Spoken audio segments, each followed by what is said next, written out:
This time on In the Gayborhood, I interview HIV/AIDS prevention specialist and social worker Regina Rossi. We talk about her work with youth empowerment with the organization Windows of Opportunity and what it was like growing up with gay siblings. Enjoy! So today in the Gayborhood, we have my great friend Regina Rossi. So Regina, tell me a little bit about what you do. Well, Julie, I've been a social worker for 20 years, and one of my passions, really what I'm about, is youth empowerment and leadership in the world. So right now, I currently work at a nonprofit organization in Manhattan that have an opportunity for years to do HIV/AIDS education and prevention and really, have youth deal with the issue of AIDS in a way that helps them see the statistics in a realistic way. Got it. Also, really what I'd love to do with them is I'm very involved in another nonprofit organization called Windows of Opportunity. Okay. And that really works with youth between the ages of 5 and 24 and offers a lot of prevention educational programs, but especially with regards to youth that are facing issues of gay, lesbian, transgender, and bisexual. Okay.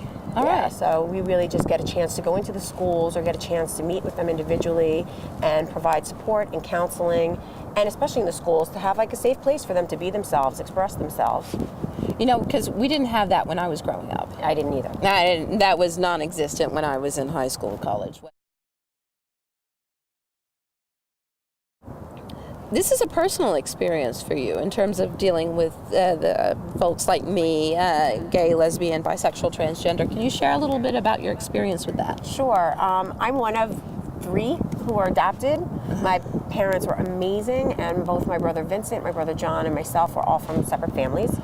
My brother Vincent was the first person who came out in my family at 15 years old, which was really, for my parents, a shock. I was 11. At the time, when it was, I'm going to try to remember even what year. So I was born in 68. So it's like early, I'd say 70s. Or just about 80, when it was still considered in as a social worker, a mental illness. Yes. So they right away sent him to a psychiatrist, and the whole family went to a psychiatrist. And really just, thank God, they just were amazing. And we went through a lot, but he disappeared for a while, he took off. It impacted him in a way that for a year he ran away from home, did not talk to anybody in the family except for myself. And I held that secret at 12 years old for a year. When he finally did reach out to me and got back to the family, it was when he was diagnosed in 1986. It was my final year of high school where he shared with me he was HIV positive. And really got me involved in St. Vincent's Hospital with his social worker, and again asked me to not share it with my family. So it was another secret for a good year.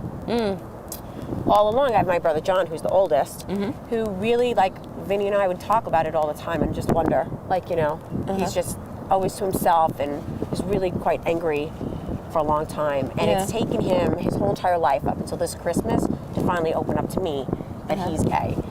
Still hasn't shared with my mom, but clear that, my mom is aware, and so it's just been a phenomenal experience. It's something that, my brother Vinny taught me to live life like each day was your last day, and really got to love everybody.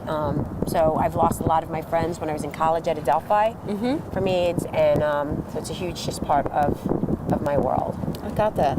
Yeah. So what's the legacy you want to leave?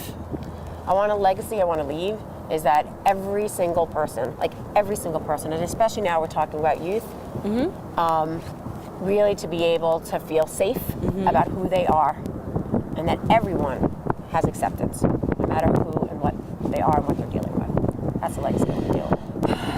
I love you. I love you so much. Oh, yay! And that's what's going on in the Gayborhood. Yes!